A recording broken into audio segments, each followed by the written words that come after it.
Good afternoon, everyone. Welcome to another episode of Full Spectrum Survival. You know, every day on our news broadcast, we talk about the things that are happening in this world, and we have had viewer after viewer just leave hundreds, maybe even thousands of comments asking, Brad, would you do some more of the survival stuff, the kind of back to the basics, the bushcraft, camping, outdoors, maybe even urban survival, the things that can help get people prepared and become involved in that part of the community. And this is our friend Millie, and Millie was talking about how she has a great love for the outdoors, wanted to get a little bit more into bushcraft and urban survival. And so we made a kind of like a bushcraft kit, or we're in the process of making that kit. And can you kind of tell the viewers, since this is the first time that they're going to be seeing you, what what your love for the outdoors is, or have you had like a lot of experience outside?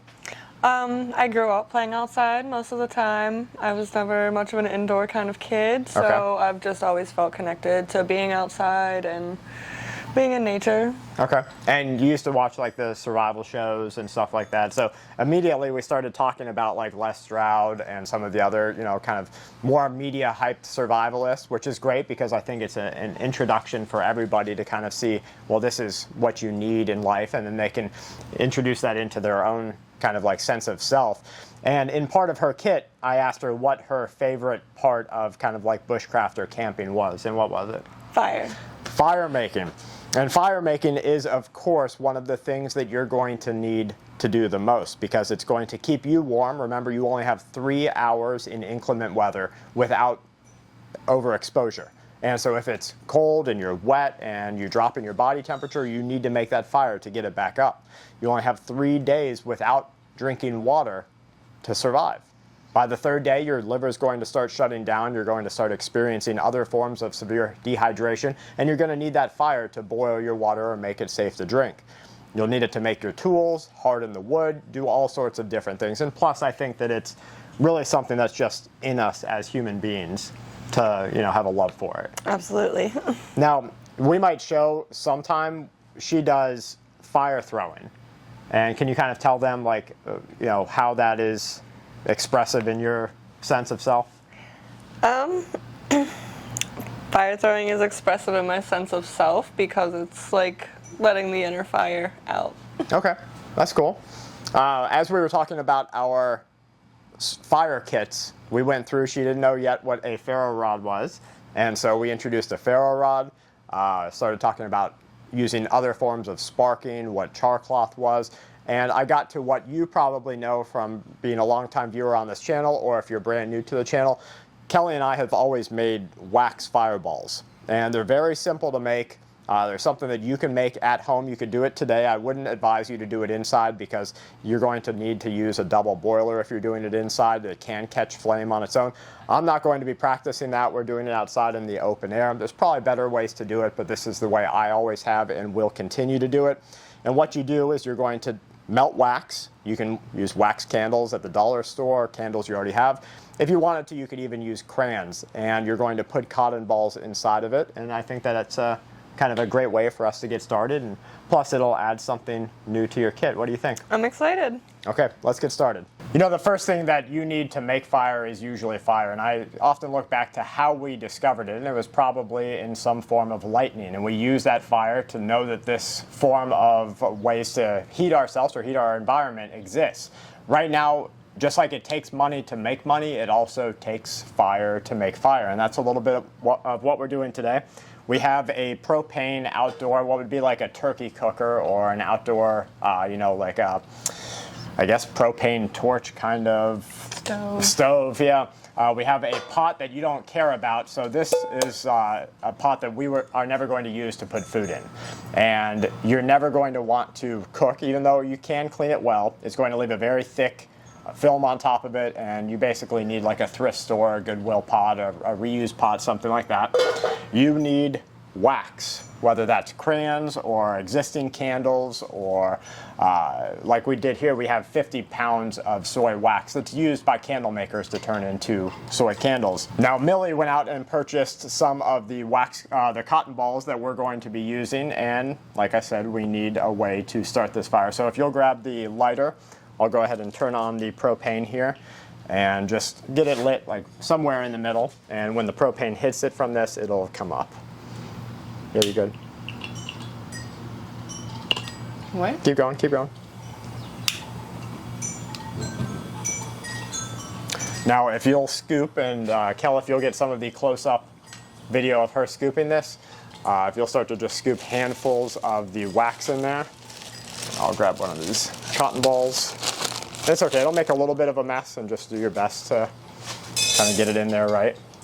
And you'll probably want to fill this up. It's not important to get exact measurements here. If you were looking to change the burn time or adjust something else with the cotton balls, all we're really wanting to do here is create something that's going to give us a chance at making an even better fire. Now you're also going to want something that you can use to stir it, because it is going to melt and you're not going to want to put your fingers in. I think that's probably good. And we'll just melt it down and kind of see where it's at.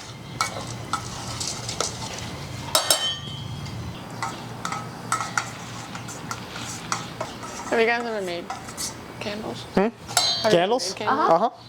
You want to make some together? Yeah. Okay.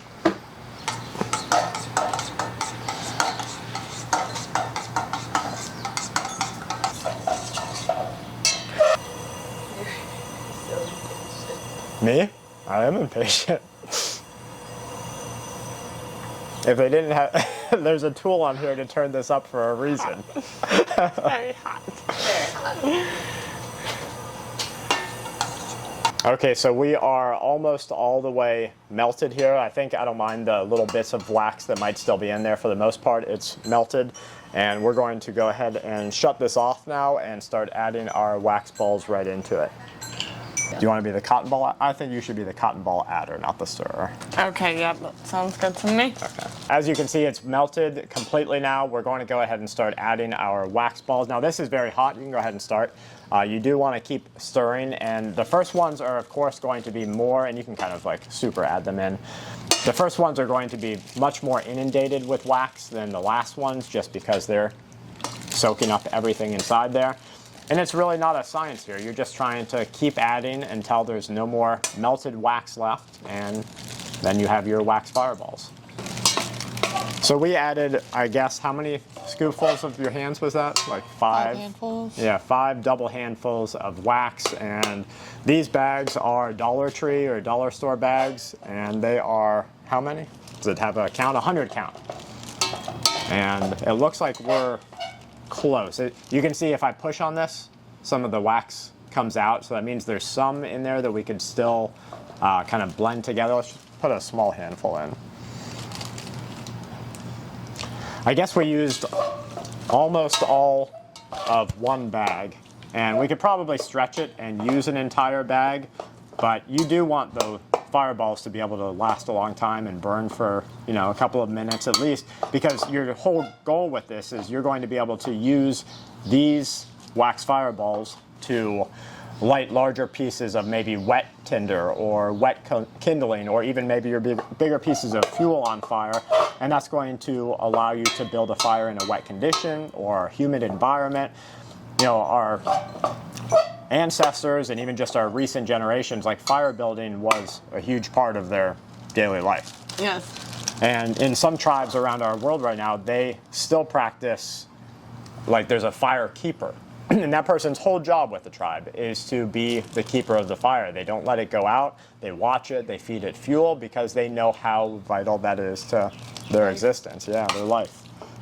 All right, well, I think we are, I do think we have enough in here.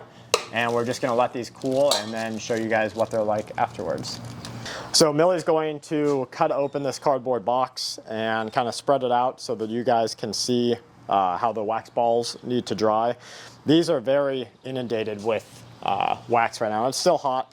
You can see if I push on it, it's going to leave my fingers with a very, you know, melted wax on them. You're going to let them dry and harden up a little bit, and that's what you're going to be using for your final wax fireballs.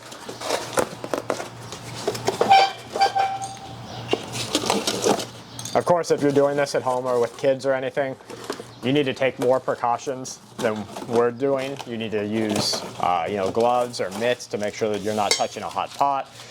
Probably need a better stirring stick than a dollar store screwdriver. Yeah,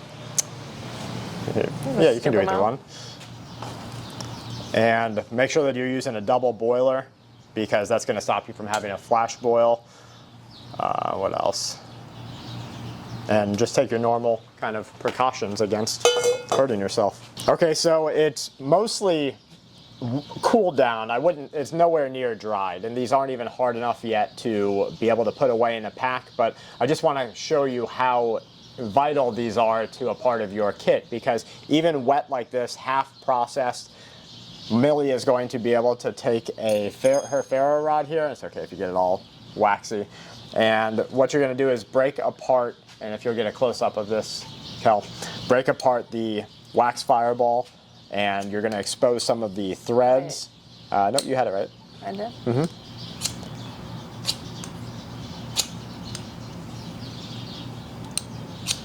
And then you'll want to take this, just like this, scrape it like that, like you're peeling something off. There you go.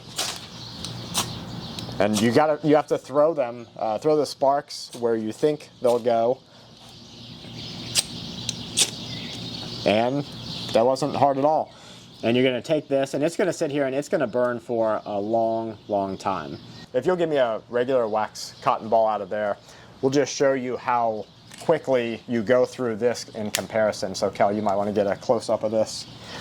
And you get, of course, a little bit hotter of a flame, but like all flames that burn bright, they burn out the quickest. And you get maybe 20 seconds out of that if you're lucky, versus multiple minutes out of a wax ball here, and that's going to allow you to survive. And that's what, at the end of the day, this is all about. So, Millie, thank you so much for being here with me. I hope that you guys will see lots more of her, and we're going to do some cooking and a little bit more like bushcraft challenge stuff. But from my family to you and yours, I hope that you will stay safe and keep watch.